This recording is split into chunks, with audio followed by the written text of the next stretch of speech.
Yo, what's going on, everybody? Happy Tuesday. Welcome back to another episode of the show, the podcast. Thank you guys for tuning in. Apologies if the energy seems down today. I am under the weather, and let me tell you, I don't feel great, but that's okay. That's fine. The content rolls on, except for yesterday. I did not put out a 10-minute mailbag on YouTube yesterday. I'm sorry. I literally could not figure out a way to record it with how I was feeling, so we move on.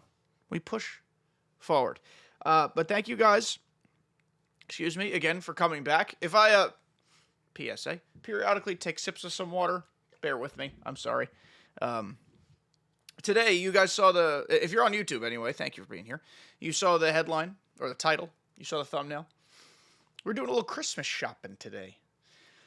We're talking about things we want in MLB The Show 25, our Christmas list, our wish list, letters to Santa. And it's not going to be an exhaustive list, meaning I'm sure it doesn't have everything that everybody wants. Doesn't mean I don't want it. If I don't list it, doesn't mean I don't want it. Open, of course, to your comments and your feedback and seeing all the things I might have forgotten or just didn't prioritize here. But I put together 10 things. And these 10 things are not necessarily listed in order. I just kind of spitballed them. So if you're waiting to hear about something, it might be mentioned later on. So just give it a chance. Just give it a chance. So thank you guys again for another week. I appreciate you all. Let's talk turkey. By the way, coming on either Thursday or Friday, I haven't decided which day, we're doing the Royals theme team. So that's why that's on my screen. And then the other day will be the Cardinals theme team, which was not a bad team to use. Not a bad team to use at all. So let's start here with, I think, the thing that most people want, or at least most people within this section of people want. It'll make sense in a minute. We need MLB The Show 25. We wish for MLB The Show 25 to be current gen only, or have a separate title for old gen. At least that way they're not completely ignoring the old generation, but the game itself needs to be separate. Meaning, if I'm on PS5, I cannot match up against PS4 people. It is essentially like a different game. It's just time. It's time to abandon the old systems, because MLB The Show is falling behind in its graphic capabilities. Because it has to cater to an older system that can't necessarily support that type of stuff. It also, based on my very rudimentary understanding of how these things work, there are like connectivity inconsistencies between PS5 and PS4. Same as if it was like Xbox whatever it is to Xbox whatever it is. Again, I don't know what any of them are called. But I do think the biggest thing simply just comes down to, like, the graphical experience. And I've said this before. I've used Pokemon as an example. I don't play Pokemon for the graphics. If the graphics are good, that's super neato. But as we've seen with recent Pokemon releases, good graphics literally, like, almost makes your Nintendo Switch explode. So I think they went too big too fast. Neither here nor there. This is not a Pokemon podcast. But all of that is to say, like, I'll sacrifice a little bit of graphical realism to have a game that plays smoothly, to have a game that works. Like, I don't need, I'm just going to say Johnny Damon because Johnny Damon's on my screen. I don't need Johnny Damon to look exactly like if Johnny Damon was standing in front of me. That's not my priority. However, that doesn't mean we can't make some upgrades. This year they did do some hair physics upgrades. I mean, it's 2024, so while that technically was an upgrade, stunning it took this long to do that. I just think it's time to optimize this game to its fullest potential. Because I would guess, what are we? We've got to be halfway through the PS5's life cycle, right? What did it come out at the end of 2020? Early 2021? I don't recall exactly when it came out. Like, we've got to be halfway through it. So, I don't know. At what point? At what point? The pushback to this is always, and I always acknowledge the pushback because you got to acknowledge both sides, that PS5, Xbox, whatever, too expensive, don't have them, I don't have the money, etc., etc. And I understand those situations. However, they have become more available. They just had pretty nifty Black Friday sales that, at this point, they're too far gone, but, you know, you could have gotten it for cheaper. And actually a pretty good price, had you been looking. So, there's a no judgment zone. Obviously, you know your financial situation better than somebody else. But at the same time, it's time to move this game forward. So that's my first thing there. Next up, and this is going to be... I'm going to come at this one from an online player's perspective, but it applies 100% as well to an offline player, or a primarily offline player. We need new online and offline game modes. We all need to eat. We all got to feast. We need new stuff to do, because how we interact with the cards we unlock right now is becoming, or already is, stale. And that issue has nothing to do with sets and seasons. That issue was already starting to become a thing before sets and seasons hit the scene. So in online gameplay, all right, let's do it this way. In Diamond Dynasty, you have ranked, battle royale, and events. And then I guess play versus friends and casual, but really not many people use those modes. At least casual anyway. Your three tentpole things are ranked, battle royale, events. If you want to add co-op as technically a tentpole thing, we'll call it like 3.5 to 4 online things to do. But do people even play co-op anymore? I feel like co-op isn't even in the conversation right now. So that's your multiplayer stuff in Diamond Dynasty, and it's been like that since the dawn of time.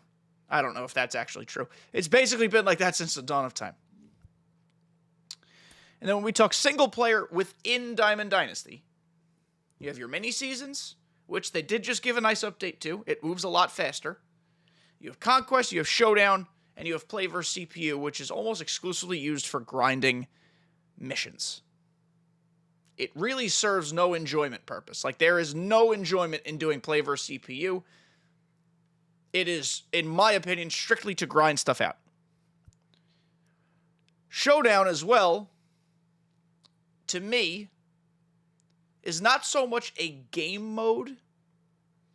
It is more of like a task to complete to do other stuff. Conquest is a game mode. Yes, it's also a task, but Conquest can be a time investment. And there is some strategy. I know people who, they only play Conquest. That's their mode of choice. It's a fun way to use, well, for some people, a fun way to use your Diamond Dynasty team. And that's fine. And then mini seasons is mini seasons. It's 3 inning games. It's Conquest without the Conquest, if that makes sense. So mini seasons is what, 2 or 3 years old now? That's the last Diamond Dynasty game mode update we've gotten. Since co-op again, but co-op's like a half of a game mode because it's still ranked. It's just time. It is just time.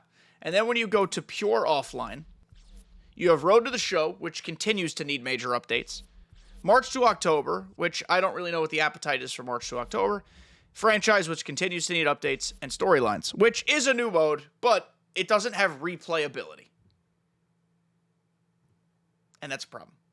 And that's not Storylines' fault. It just makes it a mode that has no replayability. You need something else that people can play.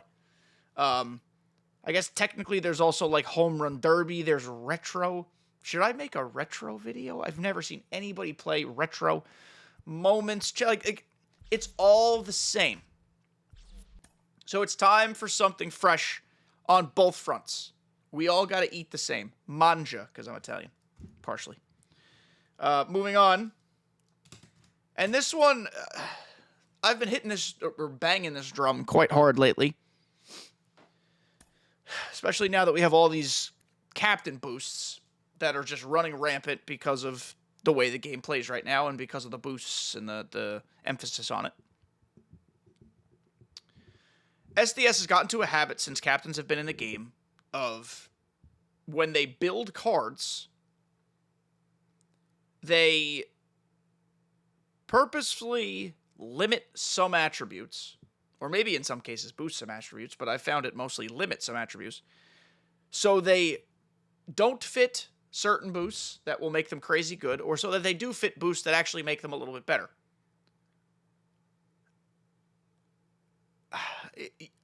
Longtime listeners or viewers know my position on captains. I'm really not a huge fan of the idea. I do recognize that they make theme teams viable, like this Royals theme team, which does look fun. I get it. I am using captains because right now in Season 4, if you're not using them, you're at an incredible disadvantage. Plus, it's fun for content to do theme teams for everybody. But I just think they need to make good cards good. Build cards the way they should be built. Don't sacrifice things because of the captain mechanic you put in your game and did not balance properly. So that's not necessarily me saying get rid of captains, though I would like that. If you balance the captains and build the cards the way they should be built, my complaints will be far fewer. I'm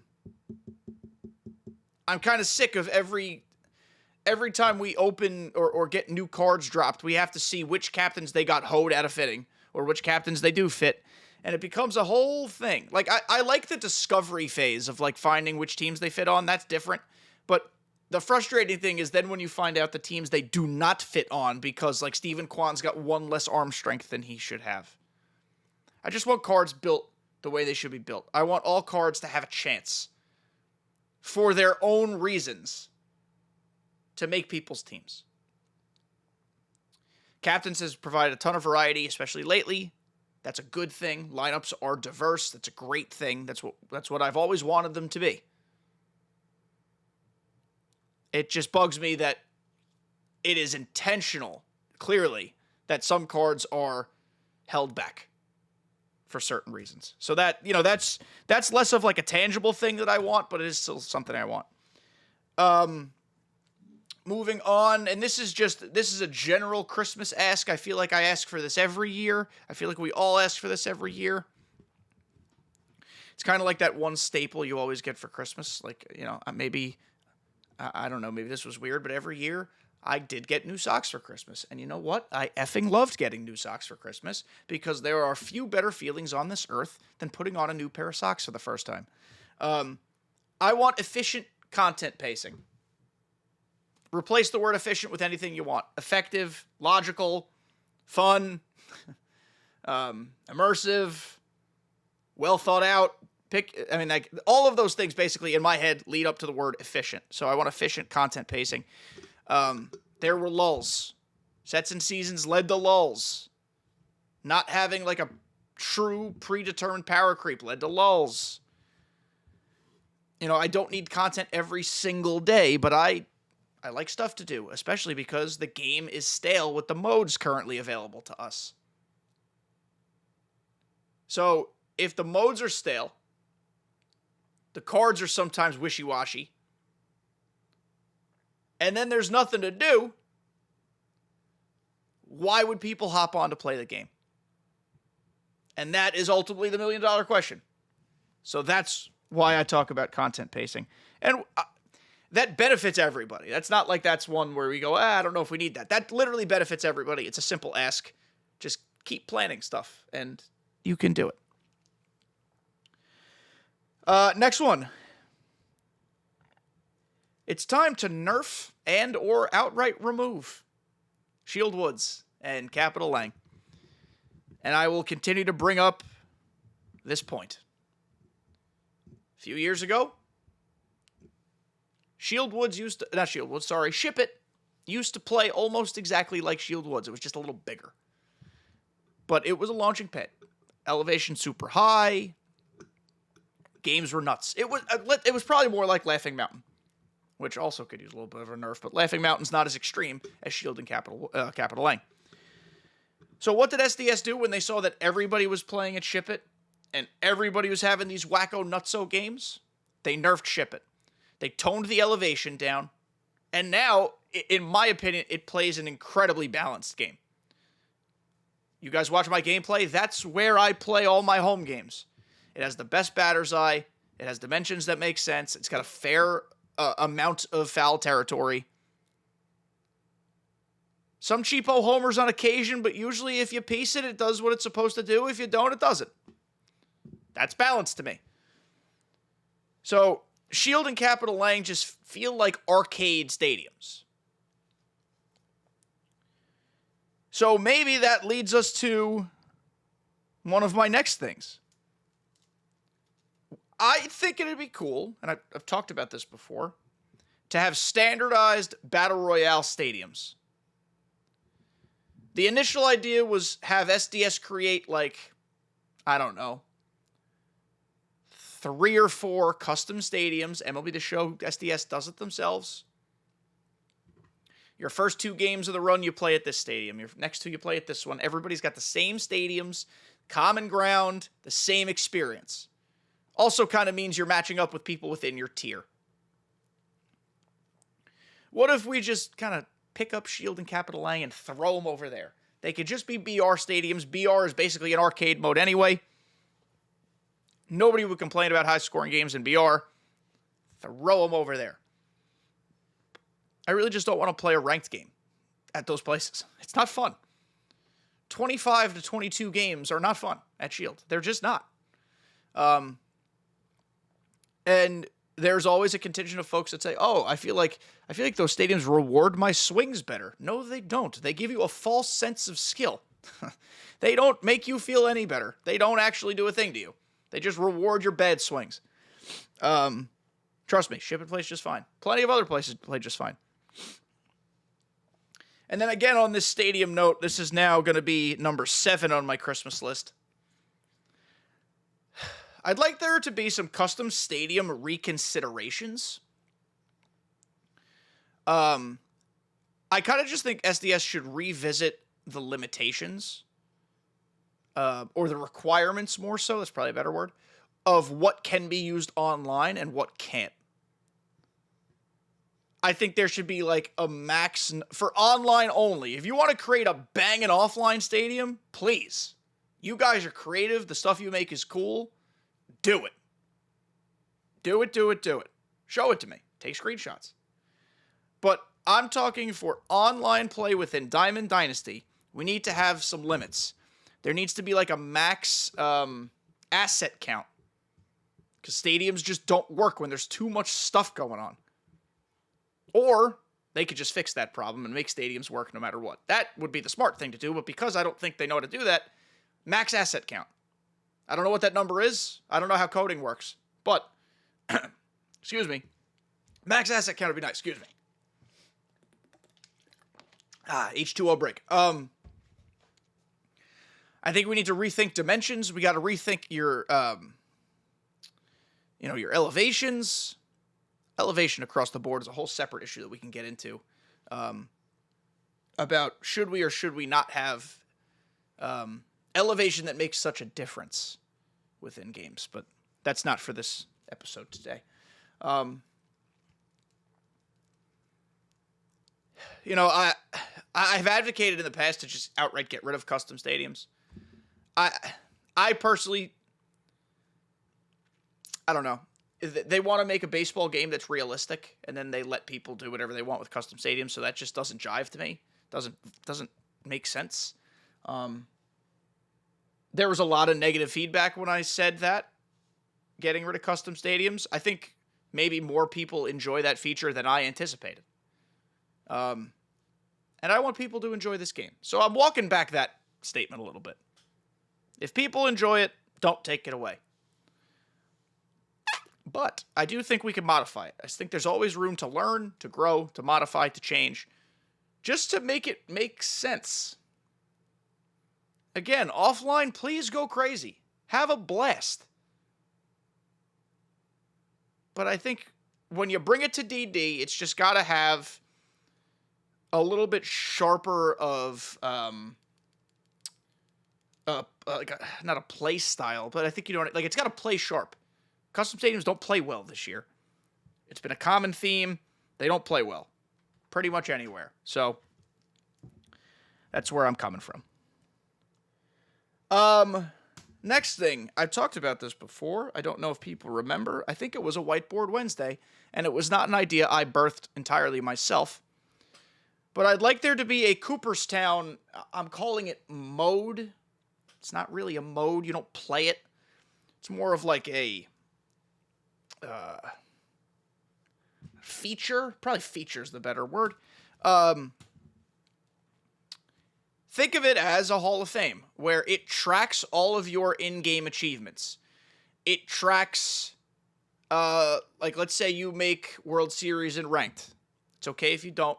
This is not meant to be a competitive players feature. I'm just using this as an example. Let's say you make World Series in ranked. It saves that World Series game box score. It saves your lineup, and you get like a plaque, like your World Series plaque. If you go 10-0 in BR, it saves that last box score. It saves your roster. You can go back and access, on my third flawless run, who was my team? I don't remember. You go back and look at it. You can go back the whole game's life cycle to see your achievements. For the player that maybe is not the most competitive, you can also track which player or which card is your MLB The Show 24 home run leader, your RBI leader, your whichever stat leaders you want to pick. Maybe you could track like walk-off home runs. Maybe you could there's a million different ways to do it. And I think it's just a fun, like a nostalgic feature. In my head, that can't be too hard to put together. Like, they're already tracking all these stats anyway, and they already have a game history feature. Now I'm just asking you to save a roster along with it and put it in a Hall of Fame. I think it's a cool idea. I think I always harken it back to, they did something, I think it was an ESPN NFL 2K5, a rowback of the game. Used to play the shit out of it. You could walk around your dude's mansion or something like that and go into their trophy room and see all your awards. I think that was the game. Let's just do that. I think it's fun. I think it's different. I think it's something MLB The Show doesn't have great record keeping in that way. And I'd like it. So please. Thank you. Moving on, we have two more. This one realistically could have been number 1, 2. Again, these weren't in order. We need more legends. That is the same as the efficient content pasting. You could say it every year. And when I say more legends, I don't just mean new legends that replace ones we're losing. I mean, we need a volume of legends where I'm like, wow, they spent money on rights this year. We need, it's going to be hard. I wonder if I could do it right now. Let's see if we could do it live. I didn't try this ahead of time, so I apologize if it doesn't work. If we go to flashbacks and can you filter by legend? I don't think you can. Because this is all flashbacks as well, so it counts current players who got more cards. No, I don't think you can. All right.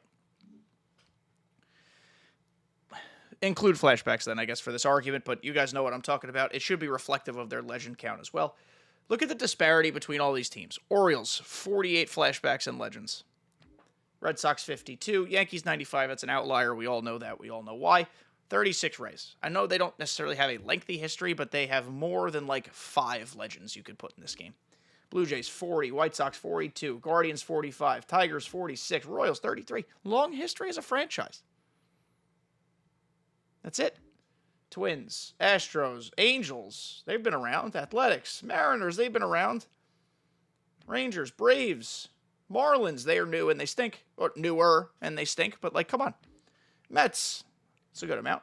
Phillies, Nationals, Expos have a long, successful, maybe not always successful, but long enough history. Cubs, that's a good one. Reds, a good one. Brewers, only 40. Come on. Pirates, an old as shit team. Come on. Cardinals, 51. Diamondbacks, they're newer too, but they've had players come through there. The Rockies are just as new as some of these teams and have a bunch of cards. Dodgers, 75 makes sense. Padres, 55. Giants, 50. So, obviously that wasn't a direct count. Again, it was not just Legends, it was flashbacks included, but usually there's a correlation there. We just need more Legends. It doesn't... do we want Bonds and A-Rod in the game? I'm sure we do. Are we going to bank on getting Bonds and A-Rod? Probably not. But, like, I don't need the best of the best names. Sprinkle a couple in, of course. But, like, you want to give me some, like, mid-90s, early 2000s Legends, sprinkle in some oldies, and we've got ourselves some stuff to work with. Especially when we go back to a real power creep. I'm not anti-99. 99s are fun. I like using different guys. But within a power creep, you can get us some Legends that never had a point in their career where they were a 99. Maybe their best card is just a 92. And for that, like, 3 or 4 week period where 92s are the meta, maybe that dude dominates. That works especially well for relievers. We need more relievers. We need variety. So I'd love some more Legends. I think we all would. Of course, none of us know what the operating budget is for SDS. Video gaming as a whole is not exactly a lot of money floating, or not a lot of, so they say, profit coming in. Or whatever. Everyone's upset about money. Trust me, some of you guys got enough. You don't need to charge us more for stuff. They'll always be like, oh, budget this, budget that, budget whatever. I don't know their paperwork. I don't know their financials. Maybe they are strapped for cash. I don't care. We buy this game every year. I'd like some Legends, please. And then lastly, this is the biggie, and I don't think it's going away. But maybe with sets and season being gone, it will. I would like Mr. Santa Claus, Mr. Santa Ramon, Santa Coach, a less pack-forward approach. That doesn't mean I want no packs. Packs are good. In an Ultimate Team mode, packs, pack updates, and pack sales, even if it's just with the in-game currency, not actual money, just pack sales in general, are a sign of a good Ultimate Team economy, like gaming economy. Packs should be enticing to buy. But with the way the game is structured right now, I feel like packs aren't enticing to buy. And they're too expensive anyway, which is partially why they might be too enticing to buy. And then you couple in the availability of it within grindable, playable things, and they're not as available as they used to be. That's a direction I just think the game is going to start going even more. They're really going to lean into it. I hope not. If the packs are going to be expensive, they got to be available. Even if they're not all the way over the place, you don't have to guarantee me the high round. I just want a chance. If the packs were cheap, I would understand that them not being thrown around everywhere. I could just go buy them. That would also, if the packs were cheap, that would also bring down the individual card prices on the marketplace. Supply and demand. So the economy of the game this year just wasn't great, in my opinion. I think a lot of people would agree with that. So I would just like to see it tweaked. Again, I don't have confidence that's going to happen. Because I do think they're really at the point where they're being told from up above. Again, this is not confirmed. I'm just surmising. I think Lord Sony said, hey, little boutique studio out there in San Diego, you don't make a ton of games for us. You need to make more money on the ones you do make for us. That MLB The Show thing, that's an annual title. That's like an 8-month development cycle.